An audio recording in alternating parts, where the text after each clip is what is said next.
कृषि विपणन मंत्रालय भारत सरकार की ओर से उदयपुर में आयोजित चिंतन शिविर में भाग लेने पहुंचे केंद्रीय मंत्री चिराग पासवान ने पत्रकार वार्ता में विपक्ष पर जमकर निशाना साधा। मनरेगा का नाम बदलने, एसआईआर प्रक्रिया और कांग्रेस के आरोपों पर उन्होंने स्पष्ट जवाब दिया। पासवान ने कहा कि विपक्ष जानबूझकर भ्रम फैला रहा है, जबकि सरकार नीति के स्तर पर मजदूरों और आमजन के हित में फैसले ले रही है।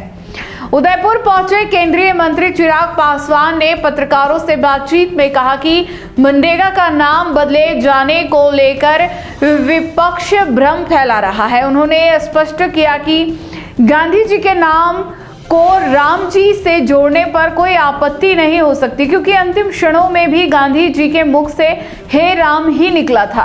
पासवान ने कहा कि विपक्ष नाम के मुद्दे पर जनता को उलझा रहा है, जबकि असली चर्चा नीति और लाभ पर होनी चाहिए।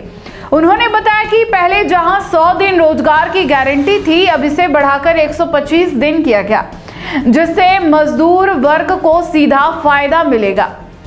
राज्यों पर वित्तीय बोझ डालने के आरोपों को खारिज करते हुए उन्होंने कहा कि अधिकांश राज्यों में डबल इंजन की सरकार है और जिम्मेदारी बढ़ने से जवाबदेही भी बढ़ती है।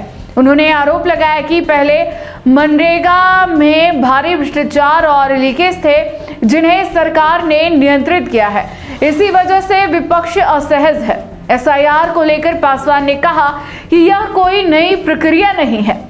समय समय पर मृतकों के नाम हटाने, पलायन कर चुके लोगों के नाम सुधारने और नए मतदाताओं को जोड़ने के लिए यह जरूरी प्रक्रिया है।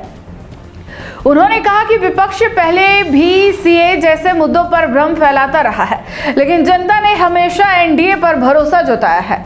आम आदमी पार्टी पर हमला करते हुए पासवान ने कहा कि यह दल हमेशा व्यवस्था में बाधा उत्पन्न करता रहा है और लोकतांत्रिक मर्यादाओं से खिलवाड़ करता है। खाद मिलावट पर उन्होंने सख्त रुख अपनाते हुए कहा कि किसी भी तरह की मिलावट बर्दाश्त नहीं की जाएगी और दोषियों पर कठोर कार्रवाई होगी।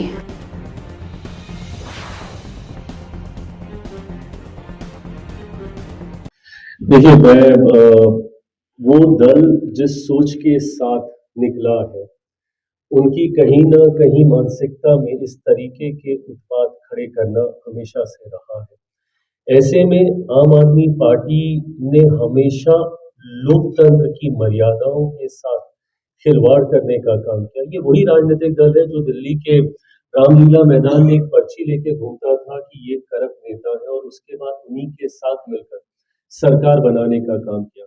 जिस व्यवस्था के खिलाफ ये पार्टी निकली, उसी व्यवस्था का हिस्सा आज ये बने हैं। ऐसे में लोकतंत्र के चौथे स्तंभ के ऊपर इस तरीके से आघात करना, मैं अपनी तरफ से, अपनी पार्टी की तरफ से इसकी घोर निंदा करता हूँ। Sir, in the paucity of the time, we are coming to this. So last, there is no. But एक बहुत बड़ा कंसर्न है अडल्ट्रेशन, फूड अडल्ट्रेशन, उसको लेकर कुछ चिंतन वगैरह होता है। ऑफ कोर्स फूड एडल्ट्रेशन बहुत बड़े नहीं, मुझे लगता है one of the most important concern है। हम लोग कतई गुणवत्ता के साथ किसी भी तरीके का खिलवाड़ नहीं बर्दाश्त किया जाएगा, और फसाई की एक अहम भूमिका है जो स्वास्थ्य विभाग के अंतर्गत आता है, और निरंतरता में मेरा मंत्रालय इन चीजों की समीक्षा करता है कि अगर कहीं पे कोई ऐसी जानकारी सामने आती है जहां पे गुणवत्ता के साथ या किसी भी तरीके का एडल्ट्रेशन किसी भी पदार्थ में हुआ है, तो उसके ऊपर कड़ी से कड़ी कार्रवाई हो, ये संदेश जाए, एक प्रेसिडेंट सेट हो, ताकि भविष्य में लोग ऐसा करने से डरे। बट क्योंकि ये विषय डायरेक्टली मेरे विभाग के अंतर्गत नहीं आता, बट हमारी सरकार होल ऑफ गवर्नमेंट अप्रोच के साथ आगे बढ़ने का काम कर रही है। साइलोस हम लोगों ने ब्रेक किए हैं, एक दूसरे के साथ निरंतरता में संवाद स्थापित करके, ग्रुप ऑफ सेक्रेटरीज का निर्माण करके हम लोग लगातार इन विषयों को एक दूसरे के साथ हम लोग साझा करते हैं। बट मैं मानता हूं कि फसाई इसको लेकर पूरी तरीके से गंभीर है। ऐसा कोई भी विषय सामने आएगा तो उसके साथ किसी भी तरीके का कॉम्प्रोमाइज कभी नहीं किया जाएगा। घेरने अच्छी बात है, जितनी बार उन्होंने घेरा उतना ही लाभ हम लोगों को मिला। मैं इस बात को कई बार मानता हूं कि विपक्ष कहीं ना कहीं हम लोग का काम आसान कर देता है। राहुल जी जब मेरे राज्य आए बिहार 10-12 दिन उन्होंने खूब हो हल्ला मचाया एसआर को लेकर। परिणाम एक ऐतिहासिक जीत। बंगाल में ममता जी अब यही करने जा रही हैं। परिणाम एक ऐतिहासिक जीत के तौर पर एनडीए की सरकार बनती हुई देखने को मिलेगा। ऐसा है जिस विषय पर ये लोग बात करते हैं ये कोई नई या पहली बार रोल आउट तो नहीं किया गया। इससे पहले भी देश में कई बार एसआईआर किया गया है। आज भी जब विपक्ष और राहुल जी खास तौर पर जब वो पीपीटी प्रेजेंटेशन देते हैं कि ये वोट चोरी ये यहाँ पे वो, भाई उसको ठीक करने का तरीका क्या है? यही प्रक्रिया है ना। आप एसआईआर के माध्यम से ही और समय समय पर इस प्रक्रिया का इस्तेमाल किया गया है। एक समय बीतने के दौरान होता है ऐसा कि कुछ लोगों का दुखद निधन हो जाता है, उनका नाम काटना जरूरी होता है।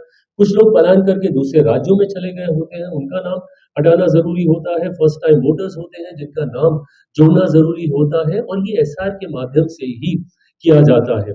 ऐसे में जब विपक्ष इसको लेकर भ्रम फैलाता है और इतिहास गवाह रहा है विपक्ष ने जब जब अलग अलग विषयों को लेकर सीए को लेकर भ्रम फैलाया, अलग अलग विषयों पर इन्होंने जब जब लोगों के बीच डर का माहौल स्थापित करने का काम किया, कहीं ना कहीं जनता ने हमेशा मेरे प्रधानमंत्री पर हमारी एनडीए सरकार पर भरोसा जताया है। और एसआईआर मुझे लगता है देश हित में लाई गई एक प्रक्रिया है जो कि समय समय पर होती रही है, हो रही है और आगे भी हो।